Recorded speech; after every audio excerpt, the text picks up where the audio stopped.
You are listening to Rift Overcast. It's our game. Not the one we made, it's the one we play.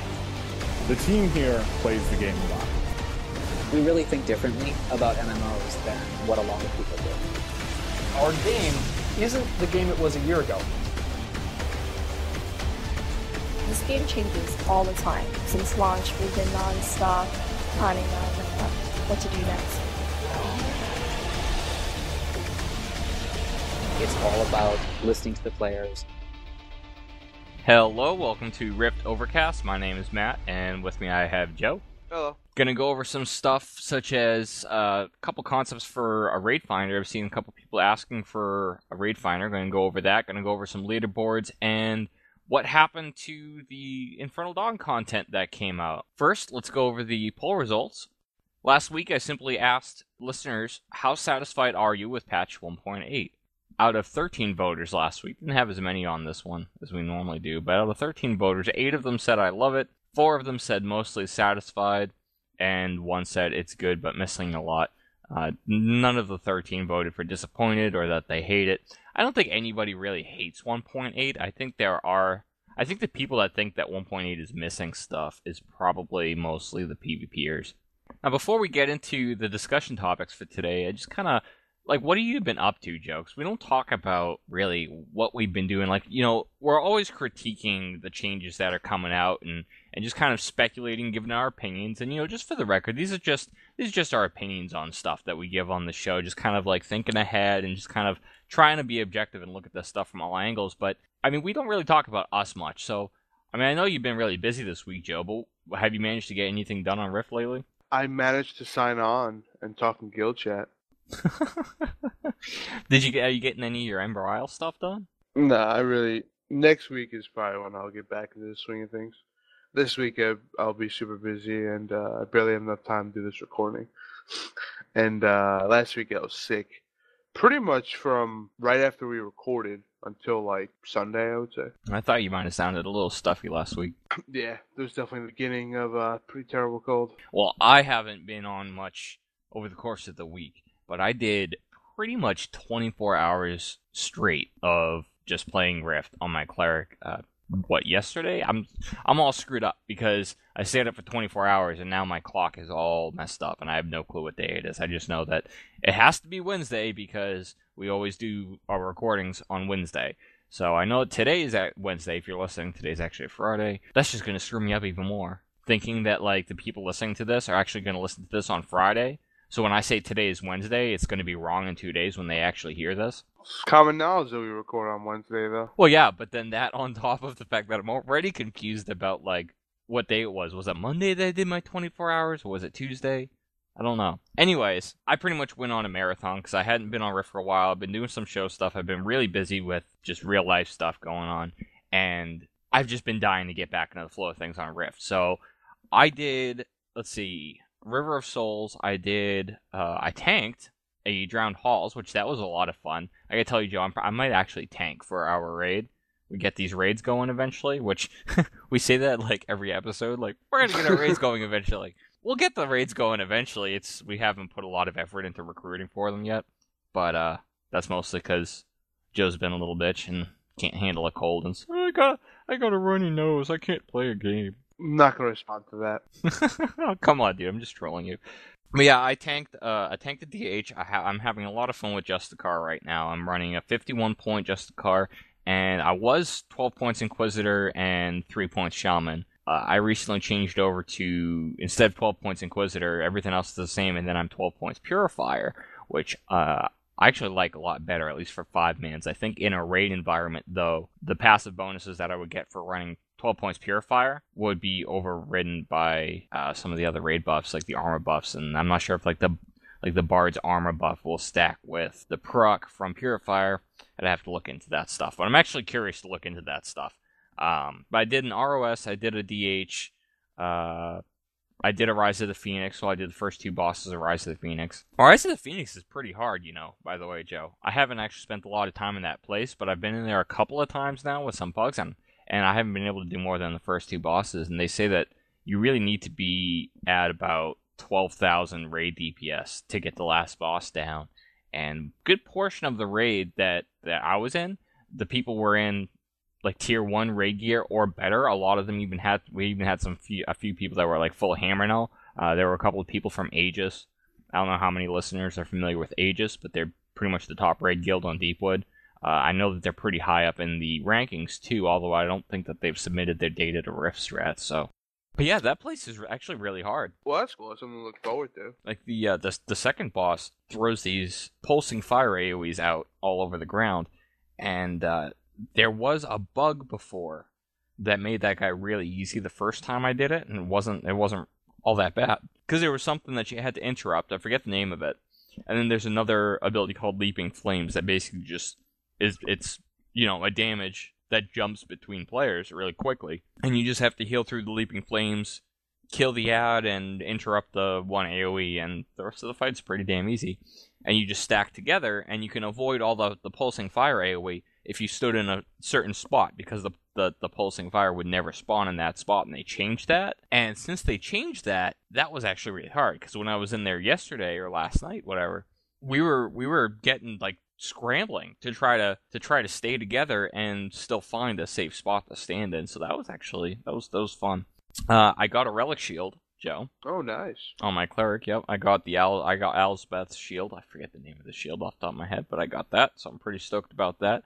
I also picked up my Hammerknell chest piece yesterday, and I picked up the second best, not sigil, seal that you can get. So I've got a plus 30 wisdom seal with a 9 spell power rune on it. Yeah, I'll be crafting mine probably, as soon as I get back in the swing of things next week. I already have all the materials. You're going to go straight for the plus 33 one, right? Well, that really depends, and we're going to talk about earlier how expensive the unstable catalysts are. If they go down in price, I will. If not, I'll just make the lesser one. Yeah, well, on that note, unstable catalysts are apparently to drop in Hammerknell now, or can drop in Hammerknell now. I'm not sure if you can get them from the trash, or if it's only from the bosses. But if they're dropping in Hammerknell, especially if they're dropping off of trash, chances are that the chance for them to drop is, relatively low, but probably high enough that this will bring the cost of the unstable catalyst down.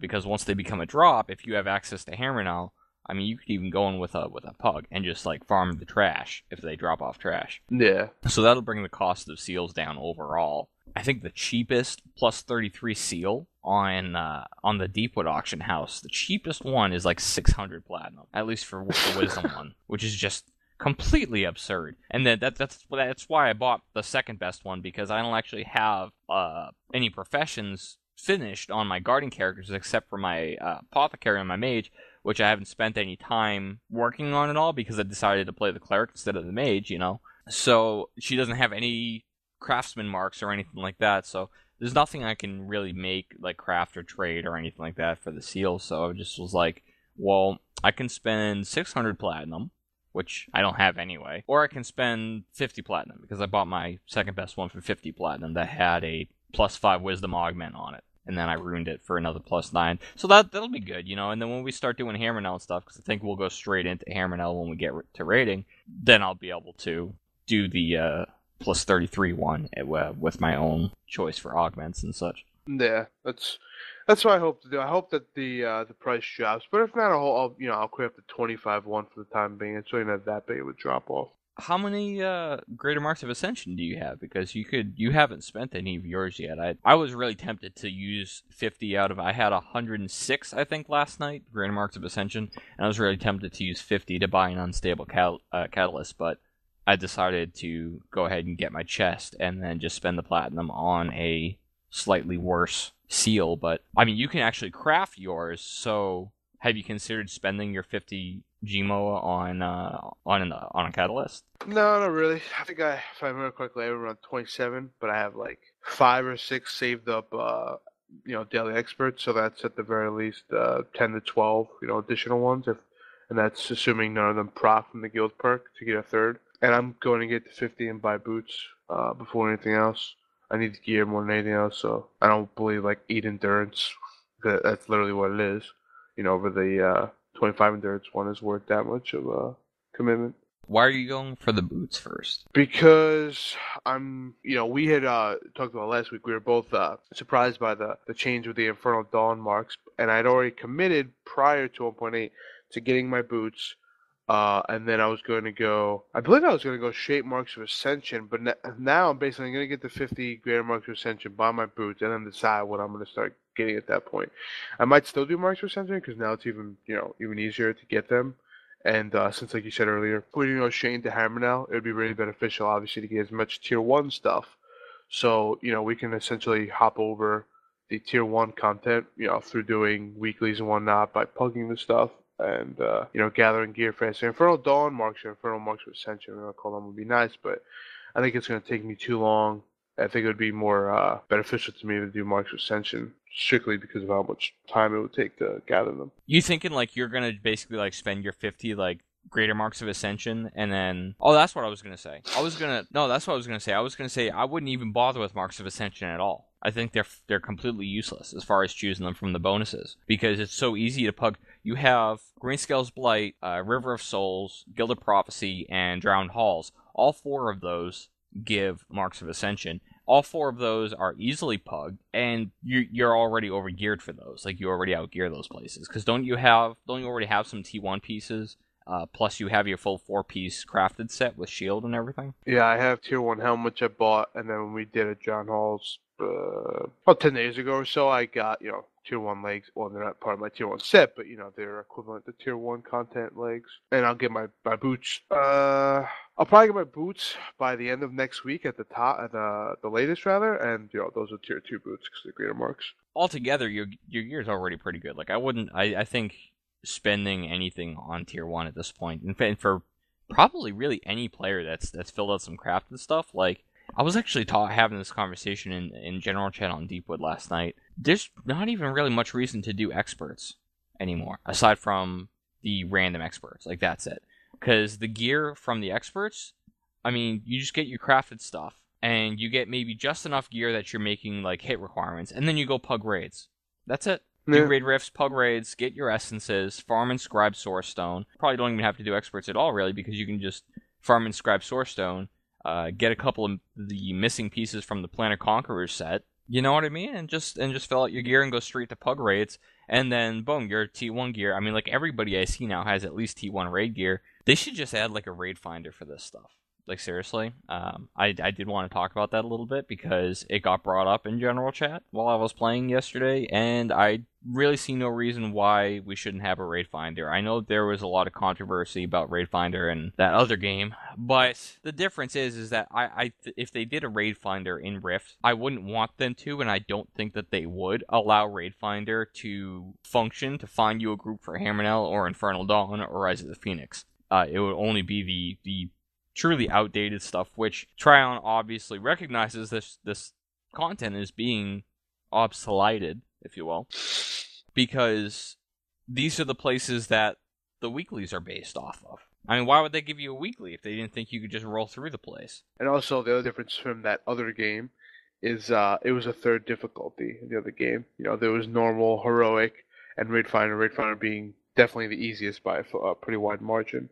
Obviously, we don't want another difficulty in this game, so Raid Finder would still be the same difficulty, and like you said, it would be outdated content. But, I always have fear with things like this. Like, I'm the same way as you. I don't want to ever, I pretty much make it like a staple thing where, as content came out, they implemented something like this, it would basically always be 2 tiers behind, Like, if something, like assuming Crucia comes out after Infernal Dawn, then I would say Hammerknell could be access to this. So it's always 2, tiers of content behind. And my only fear with this is like how I fear anything that does stuff like this, that makes it a little more easier, is that I never want it to expand and become more prevalent, to make the game more casual and whatnot. I don't know if that would ever happen, based simply because of Tryon and their desire, what they want to do with the game and their, perspective.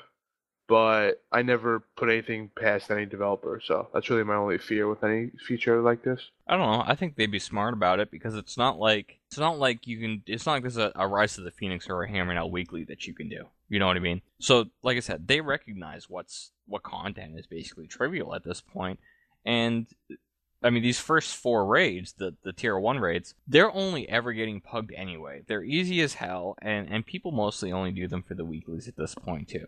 You know, some people with alts or brand new players are doing them to pick up easy marks of ascension and get tier 1 gear, because tier 1 gear is basically like the new skirmishers set. You know, it's the new tier 2 expert set, the dungeon set. Yeah. Nobody's bothering with dungeon set anymore. You're spending plaques of achievement on planar attunement points, planar attunement experience now. That's all I'm ever using mine for. Even on my warrior. When I get my warrior to 50, that's all I'm going to use those for. I'm not even going to bother with anything else. I really think they should remove how there's 2 tiers of dungeon gear now. It made more sense when there's 2 tiers of experts, and it was a slow and those less tiers of rating too. So now it's almost stupid because the first tier of dungeon gear is so terrible. It's like marginally better than like questing gear. So I really think they should just make it so you hit 50 and you go right into experts and use all of those plaque shit on the tier 2 dungeon gear, or they would just make it dungeon gear. There wouldn't be tiered to it. And then from there, then you go straight to raid gear. I could definitely see them getting rid of the first tier of the dungeon expert set, because I think that tier is pretty useless when you can craft stuff better. I mean, even before the crafting set that came out with like Hammerell, with the set bonus attached to it, like the Deathbringer stuff and whatever. Even before that came out, the previous stuff that you could craft was still better anyways, because you can augment it, and the augments made it that much better. Like my mage, who is still in pretty fresh 50 gear, she has like 200 plaques of achievements sitting on her ass, and I don't really have anything to spend them on with her. She has Robes of the Flowing Dark, which is like a really crappy, first thing that you can craft when you ding 50 kind of armor, but it's decently itemized, and it has a really good spell power augment on it, which makes it better than any of the T1 stuff I could buy. So I can see them getting rid of that, and then maybe either increase or, hell, maybe even just decrease the cost of the tier 2 expert stuff. But it is nice to have the cheaper option, though, for people, because you have to think that not everybody is trying to just get into raiding. So when they hit 50, their first instinct isn't going to be, I gotta gear up, and they're just going to go into getting Marks of Ascension, which is insanely easy to do, but they might not want to do that. They might not want to deal with 19 other people that they don't know, and instead they can only deal with 4 other people that they don't know, and they can just do the expert dungeons and pick up the the tier 2 dungeon gear, and then go do like Amber Isle and stuff. So I think it's important to have it there as an option, but I would definitely agree with getting rid of the tier 1 versions of that stuff. But they could always lower the cost of tier 2. So like I said, there won't be any tiers, just be dungeon gear, and they could just make it as low as the first tier. I mean, I really don't see any danger in doing that. Like you said, people are doing all the tier 1 raids easily enough. It's not gonna make it any worse if they make it like that, even more accessible than it is. Honestly, at this point, it's just it's a really stupid a waste of time. Honestly, how long and how you require the first tier of the dungeon gear to upgrade to tier 2 and stuff like that. People aren't going to want to go through that now, because it's almost like it holds you back for a little while, because and like you said, like some people are almost deterred from getting dungeon gear. They just go out and get other gear and jump right into raids instead. Yeah, I almost thought you said that they weren't fishing on time. I was like, I didn't put anything about fishing in the patch notes. I do like the fishing, by the way, though. Just we're a quick off topic. It's it's fishing, right? So how exciting can fishing really be? Like our guildmate and a good friend of ours, Jess, was listening to audiobooks while she was fishing, and she was really enjoying that. But yeah, fishing in an MMO: cast the line, click the lure, get the fish. Wow, that was amazing! But Tryon did actually make a couple of really nifty, just kind of like finishing touches, I think, on it. Like, for example, Jess actually thought that it would be better to just quickly get the fish. But, I actually kind of like that when you cast your lure, right, and you get the fish, and you see the water ripple out, your cursor will change to a fish icon, and then you can just left-click anywhere on the screen. As long as your cursor is the fish icon, you left-click anywhere on the screen, or hit your fishing pole icon again on the action bar, and you'll start to try to reel the fish in. Now, if you fail at the first time, the fish doesn't get away right away, and your character kind of struggles with the fish. And then you just got to kind of watch it and be ready for that little icon to show up, and then you can click it again. And I don't think I've let more than like 1 or 2 fish get away.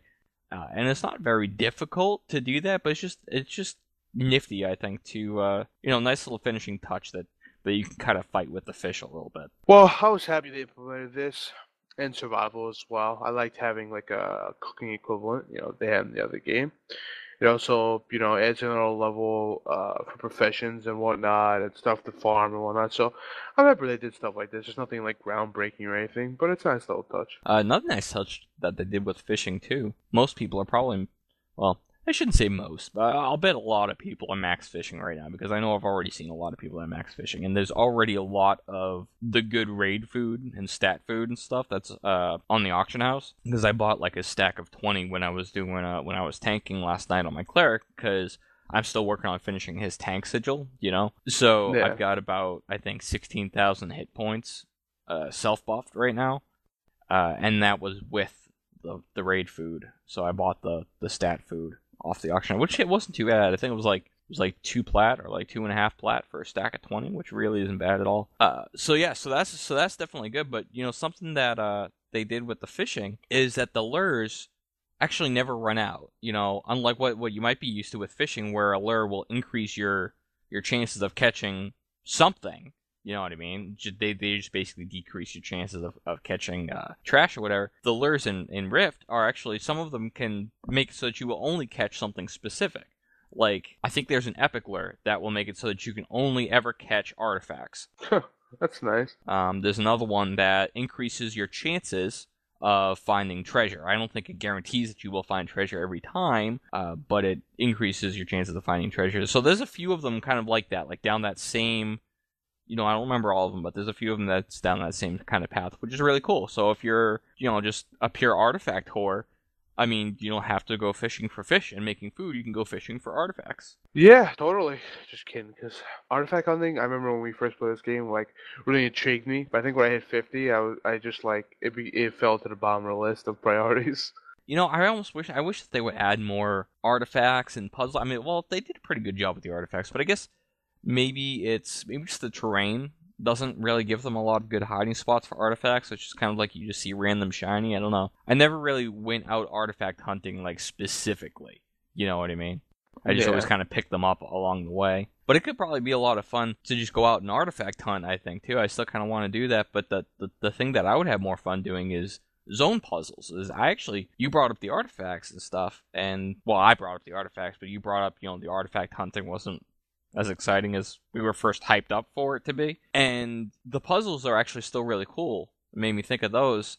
I want them to add more of that. Like, I like that. I liked when I remember when I was leveling, my Defiant, for example, and I just started climbing the cliffside of Stonefield. And then I came across, like, all these little telescopes, and I'm like, what the hell is this? And at first I thought it was for, like, some quest. So I went back to town, did all my quests and stuff. I'm like, I didn't get a quest for that. I'm going back to it. And I couldn't find it again. And I was like, what the hell? So I finally found it, and I discovered it was a freaking puzzle, and I realized, oh, this one stays on for less time than this one and whatever. I want to see more of that stuff. More reasons to scale the edges of the mountains or go down in the deeper lakes and stuff and try and see what you can solve. Like, you remember when we were leveling the Guardian characters, dude, when we went through Gloamfield? Yep, I remember that. We were coming back from Star Wars The Old Republic, right? And in Star Wars, they have datacrons, and the datacrons usually in, like, way out the way places that you have to do all kinds of platforming stuff to get to, and the puzzles in Rift are very well hidden, but we were just coming back from Star Wars, so we kind of overthought how to get to this puzzle in Gloamwood, because we knew whereabouts it was, but we weren't sure how to get up to, right, it was the top of the tower. We couldn't figure out how to get up to the top, because that was, like, the only entrance in. Yeah, I remember that, and I went to, like, Iron Point Peak. Yeah. I died. We went all the way around, at, like, level 20, mind you, took the elevator up near the water wheel, up the side of the mountain, up the side of the cliff, up to Iron Pine Peak at level 20, try to sneak past the level 41s that are right at the start there, go up, climb up the mountainside, on the Iron Pine Peak side, and come over and come at Gloamwood from the back. Like, from the top of Gloamwood to come down onto the puzzle. And me and Joe spent, like, we seriously must have spent, like, an hour and a half, 2 hours. Just because we just overthought that so much, trying to, like, come at it from, like, the mountainside. And then randomly Joe's like, oh, dude, what's this? Saw something sparkling. It's like, oh, dude, just click that tablet and it teleports us inside. I'm like, oh, are you kidding me? It's kind of funny too because now like there's been at least 3 or 4 puzzles since then that have the same thing where you click on someone to teleport you somewhere, and every time I like chuckle because I remember the Gloomwood puzzle. I'm never gonna forget how much we overthought the Gloomwood puzzle. That was ridiculous. So let's talk about leaderboards because it's definitely a cool concept. I like stat tracking of sorts. Some people like it, some people don't. Some people don't care. It is basically an EP contest. I mean, no matter how you feel about the leaderboards, it basically is an EP contest. It's just a big slash played. But I mean, I think they try and put a lot of work into this stuff. So I really think it's worth mentioning. You know, there's also some confusion about how the leagues and the divisions work. And I was a little confused too because the divisions are named after like different Rift characters or zones or whatever, kind of like, you know, the same naming scheme that they use for servers. And I didn't know what being in like a Crucia division would mean. To clarify this for people, the divisions are actually random. I believe I read on I forget which site it was. One of the sites said there's been several articles on the whole leaderboards thing and the leagues and divisions and whatever. And one of the sites said that each division is 100 people, which I think that's right. I don't have my game up right now, so you could check it on the interface because the leaderboard window will actually show you, you know, all of the players in that division, and it should be the same in each division, I'm pretty sure. But it breaks people up into about 100 players so that you're not competing against everybody for whatever stats you're going for. But the division part is random. The leagues are not random. The leagues are bronze, silver, gold, platinum, and diamond, and the better medal you're on, you know, everybody knows what the order of progression at those ranks look like: bronze, silver, gold, etc. You're placed into those based on your play time. You know, based on how many points you have essentially, like towards the leaderboards. But it's based on its goal is to make it so that you're competing against players that have a similar contribution.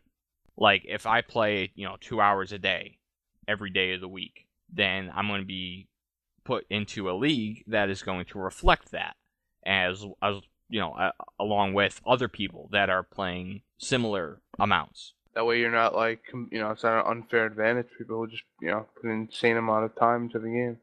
Yeah. And, you know, I brought up leaderboards. I wanted to clarify that for some people. I really like the leaderboards. And I just want to say that because so many people are like, oh, these leaderboards are just so trivial. Like, it's because it's just a slash played.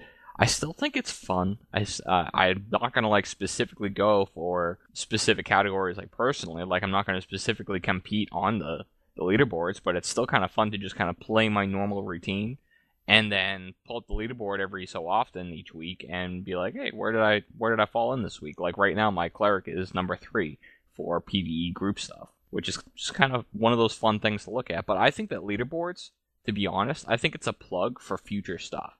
Because this is something that Tryon can build off of. You know, like, why would they go through all this trouble for leagues and divisions and all this stuff just to have a stat tracker, and that's all it is? I think it's going to be more than that. Yeah, I can't disagree with that. I actually kind of hope it expands, you know? It's kind of, I mean, it's a nice thing, but it's nothing, like, huge, or I don't go on every day like, oh my god, what's my place on a leaderboard? So if it ever evolves into something more prevalent and better, I think that's better for the overall health of the game. I bet that there are people like that, too, that sign in and they're like, where am I on leaderboards? Did I lose a spot? And then they go out and they farm some stuff to try to get their spot back. Well, see, I could see that happening down the road if they expand it. Though I do think there are people that do that now, but I think it would be a more commonplace thing if they expanded it, like you said. There has been a little concern on the forums. Seen a couple of posts about this, so I'm not sure how big of a concern this actually really is for people, but I mean, it's definitely a valid concern, and that is the concept of bots, of people using bots, especially for something like fishing. Is something really easy to write a bot for, and people are concerned that, like, the top 3 or the top 30, I would have to find the post again, but people are concerned that that bots are going to completely corrupt the leaderboards, and I think that's a valid concern. I haven't paid enough attention to what the players around me are doing to tell you what my observation is as far as the population of bots go, but it's not the first time that we've heard about bots in Rift. there was a big issue about that in PvP, and I think there still is. I don't think there's as many bots as there was, say, 6 months ago. But there's a lot of bots in PvP too. The bots will come out, they'll run a rotation, they'll die, and they just keep doing the same thing, and they do this random, like, the same /yell, like, every time they kill somebody, and you're like, oh, that must be a player. But it's just a scripted bot doing something, And I really wonder if Trion's gonna, I mean, they have to do something about it, but I wonder if they actually have, like, an active plan to just completely purge bots from the game. I hope so, because I've spotted quite a few bots in this game, to be honest. So I hope they do a better job at cleaning them out. They would definitely have to do something if they ever want to take leaderboards past where it's at right now. That would be like the first issue that they would have to deal with, is make it so that you cannot bot the leaderboards, because otherwise it does make it completely pointless. So I hope that this isn't as big of an issue as some people might think it is. Like I said, I can't really make an accurate observation on the actual population of bots in Rift, which really, if I can't make even an educated guess as to how serious the bots are, then at least on our server Deepwood, it can't be that bad. Yeah, I don't think it's like a huge issue. I see them in spurts, and when I do see them, there's usually like a few. So it's probably like, one or two people doing it. They're all near each other, so I don't think it's like a huge issue. It's not like Ion. Bots were everywhere. Oh, yeah, Ion was terrible. I think bots are in every game. I don't think that it's just like gold spammers, you're never gonna completely get rid of them. They're gonna be there. So Tryon updated pet models, right, with this patch too. And God, they just look awesome. When I heard that they were gonna update the pet models, by the way, I thought that they were either going to choose a better PvE monster to replace the pet, or they were just going to like take the same pet concept and just kind of increase textures. Yeah, like enhance the textures or the resolution or whatever on the pets or something like that. Maybe tweak a couple animations. I didn't think it was going to be a complete overhaul, because like the boar and the wolf for the ranger, oh, that wolf looks amazing, and I love the Beastmaster pet too. What do you think about the new pets, Joe? I like everything but the Beastmaster pet. And the only reason I hate the Beastmaster pet is because, well, for one, I actually really enjoyed the old pet. I just, we had talked about it previously. I hated how there was like no progression from the lesser to greater pet. It was like, wow, he's like 10% bigger, that's it. He was a little, people always made a joke that he was a little anorexic. That's fine, but I like his face and his animations and whatnot. But the new one looks like a prairie dog. It's not like the other one was so ferocious looking. Like I almost got scared looking at it. And the new one, he has like doe eyes. He looks like he's zoned out. He doesn't look like he'd kill a fly. I really wish they would make it like The old one had like bright marbles for eyes, dude, and he was like bright purple. How is that ferocious? Yeah, but his face when it was like his like mouth and whatnot, it looked like he was like constantly had a scowl on his face. The new one's like, hey, dude, do you want me to, like, rub your back? Roll over, boy. I like the new Beastmaster pet a lot, actually. I mean, the quality of the model, like, regardless of if you actually like the art style of the model or not, the quality of the model from the old model is just absurd in increase. Like, it's totally on par with Rift's graphics now. Well, no, I never had a problem with that. I don't even have a problem with most of the model. I just wish they would like change his facial expression and probably change his color, because even like the color of it is kind of feminine, to say the least. It's kind of like a light pink almost, isn't he? Like a really light that's pink. What I'm saying. If they would change the color and change like his face, I'd be perfectly fine with it. I think it's the hair. I think that's what does it. And I really like the way that cat looks, but it is a little odd. They have like this kind of like little tuft of like troll hair, the old troll toys. That's what it reminds me of. It's like a little mohawk, like a little tiny mane, and it looks retarded. I hated the trolls. The only thing I ever did with those things was throw against the wall, because I didn't want to play with them. Oh, dude, I love trolls. Those things were They great. were so useless. Like other pets, like had moving parts, and you could like do all the shit with them. That was like, hey, look at me, dude. I'm plastic and I have retarded hair. All right, well, cool. The hair was the best part, because you know what the hair feels like when you put it on. Never mind. So, they updated the Druid, they updated the Beastmaster, and they updated the Ranger, and they haven't touched Mage. They have said that the Mage is next, so there's a lot of mages that are... This is where the whole... If you listen to Episode 8, this is where the tears shedding tears, mages shed tears debate came from. If you heard that at the end of episode 8 if you haven't, you can go listen to that. But a lot of mages were concerned that they didn't have their models yet, but they were also mostly excited because they were like, okay, so when do we get our updates? And they are coming. They're coming soon. Possibly TM, trademark soon. Who knows? But hopefully they're like actually soon, like, within the next month or so. Hopefully they're just kind of putting the final touches on them. My question is, they said that they're going to update the mage models next. They said that they did Druid, Beastmaster, and Ranger, but also the wording of it, they said that that all pet models will be getting an update. And the Satyr and the, or Satyr or Satyr, however you want to say it, and the Blood Raptor from the Ranger didn't get an update. So apparently troll hair is pretty hard to put on a raptor. They better not put it. If they do put troll hair on the raptor, they'll probably put it between its legs. Just no. The wolf looks ridiculous, but with the changes that they made to like the pet damage and contributions to attack power, the reduced cast time on like Shadowfire and Splinter Shot, or not reduced cast time, reduced energy cost.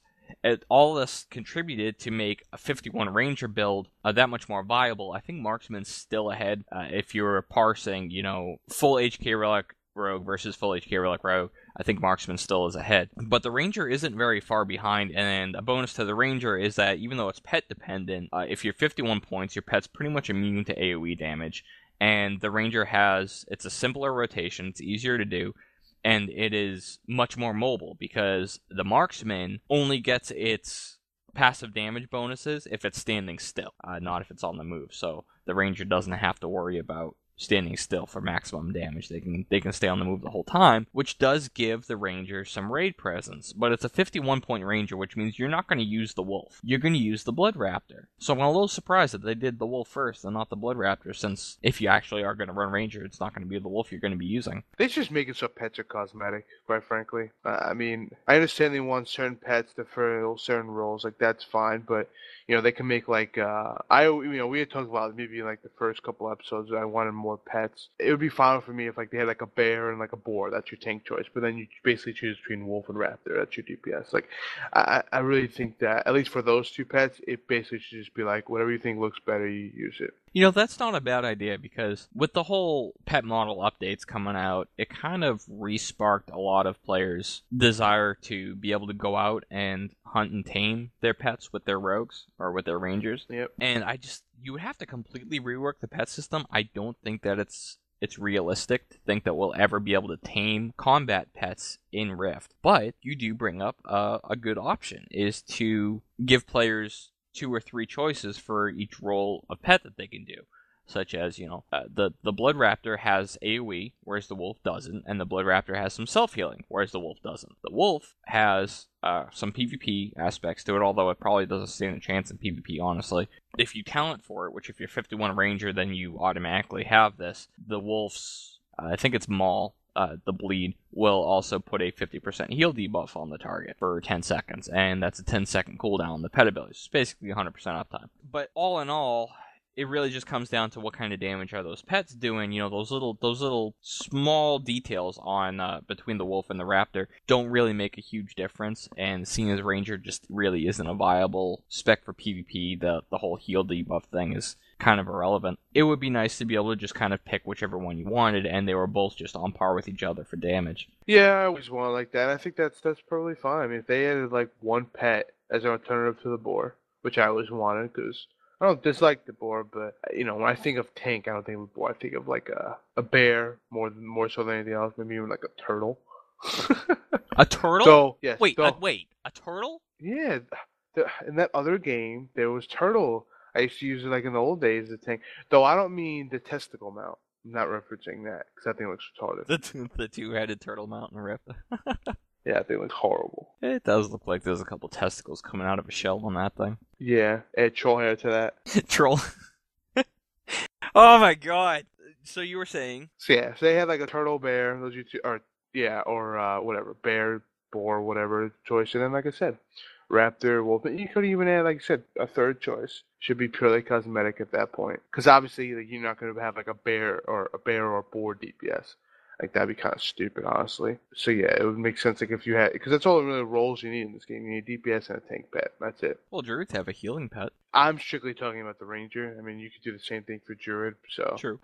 they'd have to do even more so with that then. Yeah, I don't know how many different kinds of fairies they could come up with for the druid though to have different druid roles. One with troll hair, one with not. Yeah, okay. The troll hair thing is dead now. Okay. Oh, sorry. Okay, I'll throw it against the wall like always. What the fuck was that? What the hell was that? I threw a watermelon against the wall, trying to I was like, emulate, did he seriously? troll Did he against just the wall. Yeah, I was like, did he just throw a troll against the wall? Because my next question was going to be, why do you still have a troll on your desk? Because trolls were like 1990. I like hair. Well, I can't wait to see what the new mage models look like. I'll tell you that because I'm pretty tired of the paper mache elemental. It's basically what it looks like. I know that people talk about the water one all the time, which really isn't even viable, to be honest. I've seen a couple of people use it in PvP, which they're probably just using it for fun, to be honest, because it does have some nifty tools for PvP usage. There's zero reason to use the water elemental in PvE. The twisting hat is horrible. I'm sorry. It's just so terrible. I don't know what they're going to do with it, though. Like, I'm trying to think. Delete it? Well, obviously delete the model, and then that they'll introduce the new one. But, like, what's the new one going to be? Because when it comes to elementals, right, you think of, like, fire and air as being kind of a transparent element. You can see through them. I don't know what they're going to do for a new model because Rift, the game engine, doesn't seem to handle transparencies very well. It doesn't seem to do any. That's why, like, the River of Souls horse, the ghost horse there, the spectral mount, whatever, the spectral horse, it's a solid white horse with, like, a white mist around it. It looks pretty cool, but it's supposed to be a ghost horse. It's supposed to be like a spirit. So I think that you should be able to see through it, and they probably would have done that, but I don't think the engine can actually do transparencies on models like that. I'm assuming like they deal with the previous like Ranger models one that you'll see in the PTS, and they'll probably base it on feedback. So I don't worry about stuff like that. They'll put it on the their initial ideas on the PTS when it comes out, and then based on feedback, they either go further in that direction or scrap it and start over. So I have no concerns about that. Well, if it's on par with the Troll Tuft and the Wolf, because the Wolf just looks so awesome, and the Fairy updates that they did, then it's gonna be pretty epic. And the graphics in Rift, the models in Rift, everything in this game, it just keeps getting better. It's amazing, when you really think about it. It's really cool to see a game grow. And usually, when you say to see a game grow, you're talking about class tweaks and math and stats and stuff like that, and it's what players commonly refer to as growing pains. But with Rift, obviously we've seen the growing pains of the game. PvPers are still experiencing a lot of the same growing pains, but in Rift you can actually see the game itself growing. Look at Greenscale's Blight compared to Infernal Dawn. It's obvious that Trion has acquired new technology, and that they're really using it to its full extent. It just keeps getting better. Yeah, but I think that all MMOs that do endgame raids like that, their first raids always suck. I just think it's because they basically throw the raid together because they're trying to get the game out, and they basically just want to have like a placeholder, like, here, do this while we create more stuff, basically. And it's not like that they're bad, it's just that they usually lack like inspiration. They're usually like mediocre. They're never bad. They're just like kind of blah.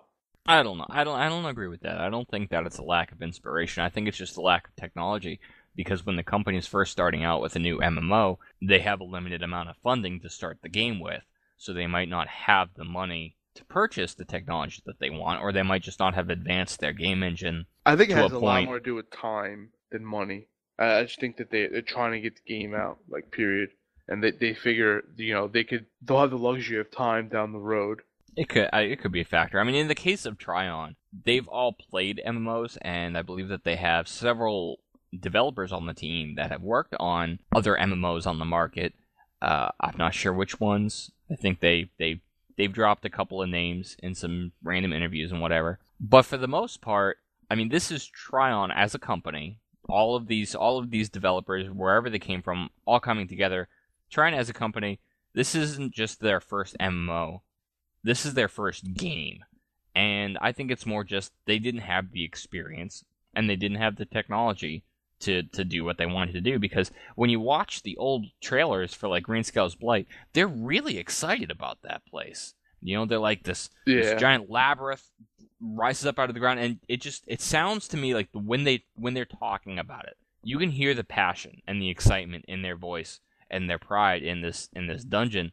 And it just sounds like they had this awesome concept that it almost sounds like they wanted to do more with it. They wanted it to look a lot more epic than we might think it looks, you know? Well, that's exactly why I think time was a factor. I shouldn't have said inspiration earlier. I really shouldn't, because like you said, it really isn't so much lack of concept, it's lack of execution, really. Let's move on to IA. Yeah, the old land instant adventures are pretty much obsoleted at this point. Or at least that's what some of the forum users seem to think. I love the new Ember Isle instant adventure. You know, my character is fairly well geared. A good majority of our server is very well geared. So I wouldn't say that they're difficult, but they are more difficult than the mainland instant adventures, being Shimmer Sand and Stillmore. And some players are concerned that if you're a fresh 50, or if you're not 50 yet, and you want to do instant adventure starting at 45, like you can, you either don't have a lot of help, or you have a really long wait to get into doing the Stillmore and the Shimmer Sand stuff.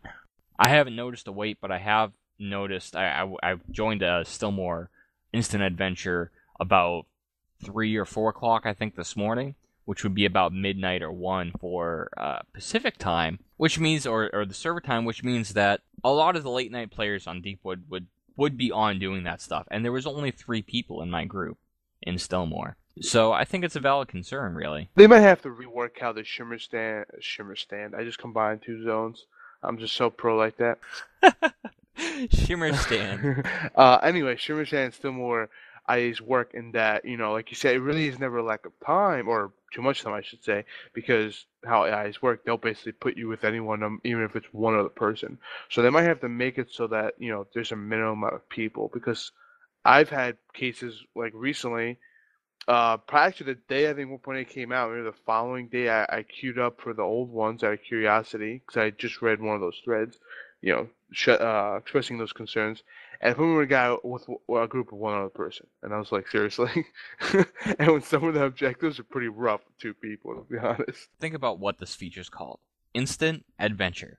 And I think right now, you have one of those. You have the instant part. And then you're not getting much adventure out of it, because there's not enough people that are going to be there. And it kind of raises the concern about what's going to happen to, well, maybe not as much, because you won't have as big of a mix between sub 50s and level 50s with, like, Free March Instant Adventure as you do with Stillmore and Shimmer Sand Instant Adventure. But when they do introduce the Instant Adventures to the other zones, is there going to be enough people to even do these? Yeah, I mean, they're going to constantly have this problem. I think what they should do, I mean, I think there's a couple of things you can do. You can either, one, make it so that there's a separate option, so it's like random what you get, or make separate dailies. You know how there's when you do 7 of Instant Adventure, it doesn't matter what you do though, so everyone's going to do Ember because you get like extra rep, you get more money from looting stuff, there's better potential drops, etc. So if there was a separate daily specifically, you know, to entice people to do the mainland areas, that'd be fine. Or you could even eventually, when they implement like, you know, another 4 or 5 mainland areas, they can make all those grouped into one. So it's like, you know, Ember is one, and then the other instant adventure is like Stonefield, Scarlet Gorge, Shimmer Sand, Stillmore, or something to that effect. I don't know. I think you might have touched on the possible cause of this, and that is the fact that you can go to Ember Isle specifically, but Shimmer Sand and Stillmore are, you know, the same. And if they follow that trend, then that's what it's going to be. It's going to be like you're going to have like Free March and Gloamwood on like the same one. And then there'll be like Scarlet Gorge and Scarwood, or Scarwood and Iron Pine. Or actually, the Iron Pine will probably get lumped into Shimmer Sand and Stillmore. But doing it by the tiers like that, you kind of have to. But then at the same time, allowing people to choose which zones they want to go to is going to leave others. It's just inevitable. It's going to leave other zones with less participation. and then it's called instant adventure. So you don't want to do it with a queue. You don't want there to be a queue for this. You don't want it to be that you queue up for instant adventure and you have to wait for 10 people to fill it, because then it's not instant adventure. It's not it's so more like instant doing adventure. a dungeon. Yeah. This is a hard one. I mean, like I said, they can make it random. I really think that they should just make specific dailies. I really think that's the only alternative. If you use separate dailies, people at least certain parts of the day, prime times during the day, you'll have full groups for it. You still have primes, when it's not prime times, like 2 or 3 in the morning, where you're not going to get it, but at least during prime times, you can get it out of the way. I said we'll get to this, and I definitely want to make sure that we have the chance to cover this. The Firewing doesn't appear to be all that difficult. Now, we're not in Infernal Dawn, so we can't make an accurate judgment really on the difficulty of this. But I'll tell you, if you look at riftstrats.com, okay, which seems to be the popular, might be the only place right now that's actually tracking raid progression, the top 20 guilds there have already cleared everything. Voodoo, Addiction, and I think it's 32 XLII have cleared all the current content in the first day. Addiction and XLII show their conclave kill or their council kill as being on April 19th, not the 18th. But I believe that's because their kill was actually after midnight, and that's why it's showing up as the 19th. So it was basically in the same raid session. Like, these guys loaded up and just killed everything. Voodoo has hard mode council down, and I'm sure they're not the only one, but they're the only one that could confirm that had the hard mode council down. So this stuff only lasted a week, and now they're talking about they're going to unlock the next gate of content on this upcoming Saturday at 11 a.m. Pacific time. They're going to unlock the Earthwing, which everybody's saying is much harder than the Firewing, but there's only 2 bosses in there. I still don't think that's going to last more than a week. I think that's only going to last 1 raid lockout. First of all, last week we had talked about we didn't really like this at all, mainly because it just didn't seem like a big enough reason to delay content. There had to be like some secondary reason that they're just not admitting, whether it's like the content's not done or something to that effect. Now that's good and all, even if it was like that was purely the reason they did it. My other concern is like they said the main reason it was because they wanted competition. So like 2 months down the road, we can be like, oh man, that fight to the end for the content was so like fun to watch. But I really don't see that happening because number one, it's not going to be like we're watching a sport game and we get to overtime and someone wins. It's going to be like 20 guilds, like you just said, cleared in a day.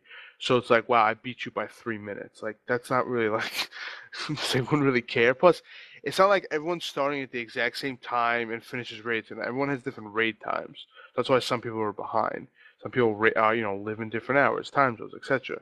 So, and then people clear it, and then they wait like 5 or 6 days till the thing to get unlocked. So by that point, everything you just were paying attention to 5 or 6 weeks, 5 or 6 days ago, I should say, is completely irrelevant. No one even remembers it anymore. So honestly,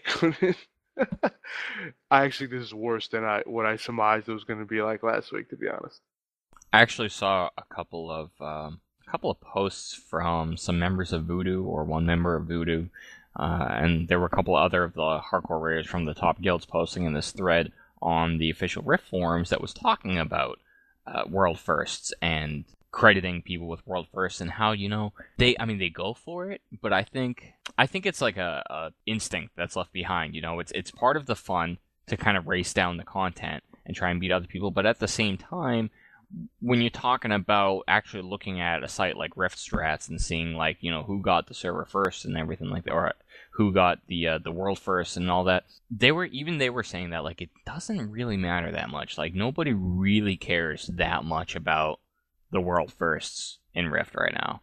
I think that people do care to an extent. I just don't think that it's what we're used to seeing from raiding. I don't think it's what we expect to see from raiding, because the content just isn't hard enough, you know what I mean? It's not meaningful enough. It's not like in the old days where you could spend a month trying to kill one boss, and then finally you get it, and it's just, screaming in vent, yeah, I mean, people get excited if you watch, these Achilles kill videos and stuff.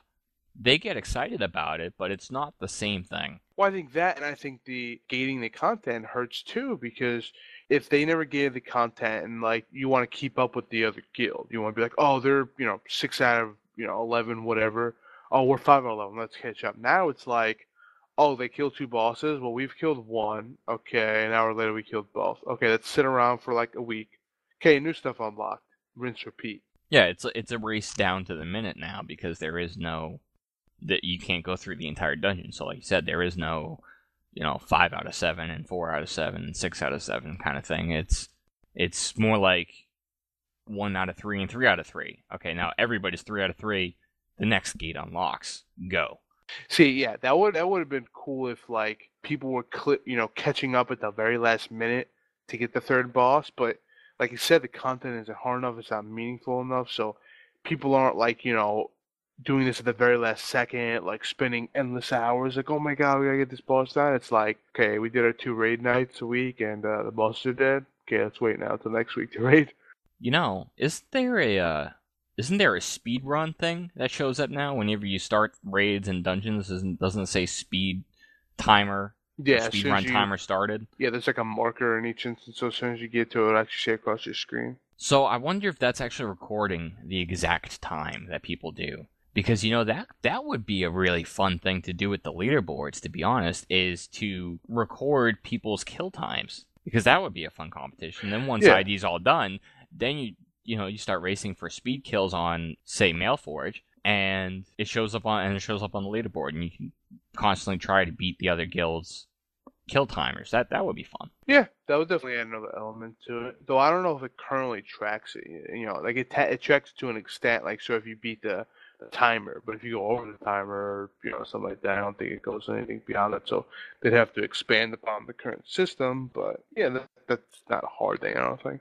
Yeah, that's what I was curious about. Was I think there is a speed clear, timer, and you have to make a certain time to get the speed clear, and then it's how many times have you done the speed clear. I think is what's actually on the leaderboard. It's not how fast you did the speed clear. I just hope that the Earthwing is a lot harder than the Firewing. It's fun even for people who aren't raiding, I think, to see what the hardcore guilds are doing. And when they blow through all the current content in one night, that kind of tells me why stuff's gated right there, because they probably blow through everything all the way up to the dragons. Yep, and they did the hard mode already too. And you almost look at the hard mode like, oh man, that's gonna be like excruciating, and it's dead. It's like, well, I mean, these guys are like ridiculously geared.